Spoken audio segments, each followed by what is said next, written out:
Сегодня мы побываем в зоне отдыха Архар, которая находится в селе Арашан Аламудунского района. Вход на территорию платный и составляет 300 сомов для взрослого человека и 100 сомов для ребенка. В глаза сразу бросается ресторан, о котором мы поговорим чуть позже. Также на территории имеется небольшая намазкана, место для молитвы, красиво украшенная снаружи деревьями и растениями. На самом деле растений здесь действительно очень много. Вон, смотри, смотровая площадка. Сейчас мы на нее залезем. Сейчас мы залезем на смотровую площадку. Вот это вид открывается здесь. Красота. Это мы еще не на самый верх залезли. Честно говоря, в Кыргызстане давно не хватало таких мест. Прогулка по лестнице – хорошая зарядка для тех, кто ведет сидячий образ жизни.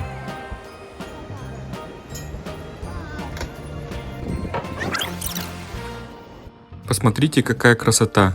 Здесь можно сделать отличные кадры, особенно на закате. А мы идем дальше осматривать территорию. Так, а вот это, скорее всего, коттеджи. Прикольная. Да, территория очень ухоженная. Дизайнеры потрудились на славу. Вау, вот это лошадь. А этот автопарк для самых маленьких. Ни один малыш не пройдет мимо, не попросив маму покататься. Это что, шаолинский монах? По всей территории стоят разные статуи. Дети с удовольствием с ними фотографируются. А вот детская площадка нам понравилась, хотя она рассчитана на самых маленьких детей лет до 5-6.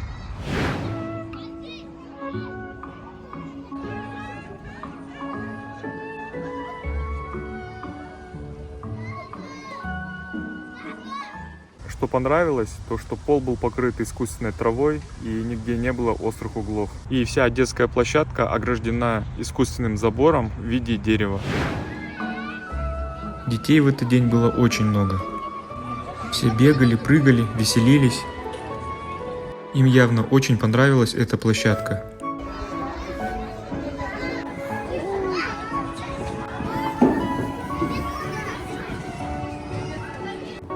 Но когда мы там были, я заметил, что аттракционы для более старших детей также были приготовлены, просто они еще не были распакованы, такие как, например, настольный футбол. А на этом экране, я думаю, можно будет просматривать какие-либо массовые мероприятия. Для этого здесь предусмотрены места для зрителей. Вот если бы еще навес был для защиты от солнца или дождя, было бы вообще замечательно. Ну а мы идем дальше.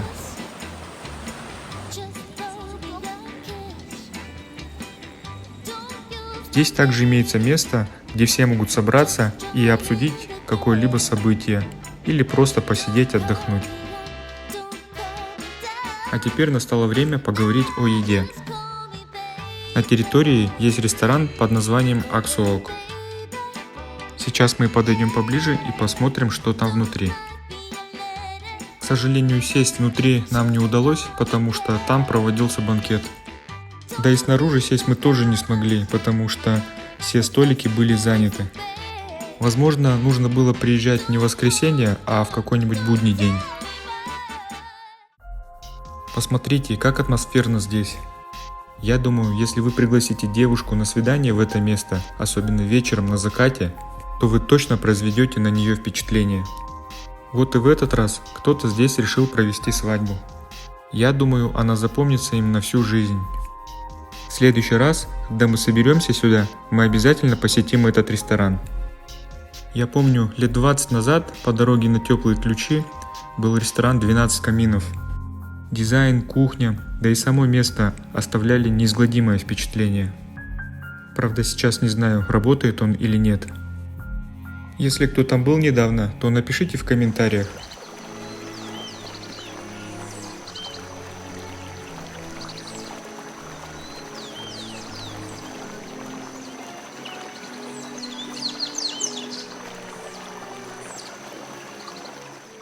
В ресторан попасть нам не удалось, потому что внутри был банкет.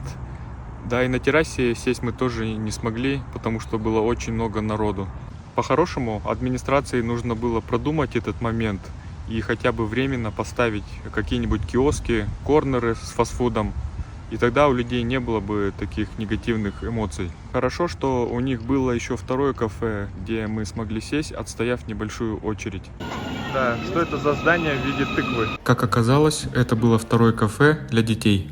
Как и положено детскому меню, оно было яркое, красочное, все как любят дети. Для тех, кому интересно, что здесь подается, вы можете нажать на паузу и детально рассмотреть ассортимент меню и цены. Для начала мы заказали блинчики и пиццу. Моя любимая, моя любимая. То, что так любят дети. Пока мы кушали, зайчики в сторонке смотрели на нас. Затем нам принесли наггетсы с картошкой фри. К этому моменту пиццу и блинчики уже приговорили. А в конце нам принесли рамен. В целом комплекс нам понравился. А если вы также были здесь, то напишите в комментариях о своих впечатлениях.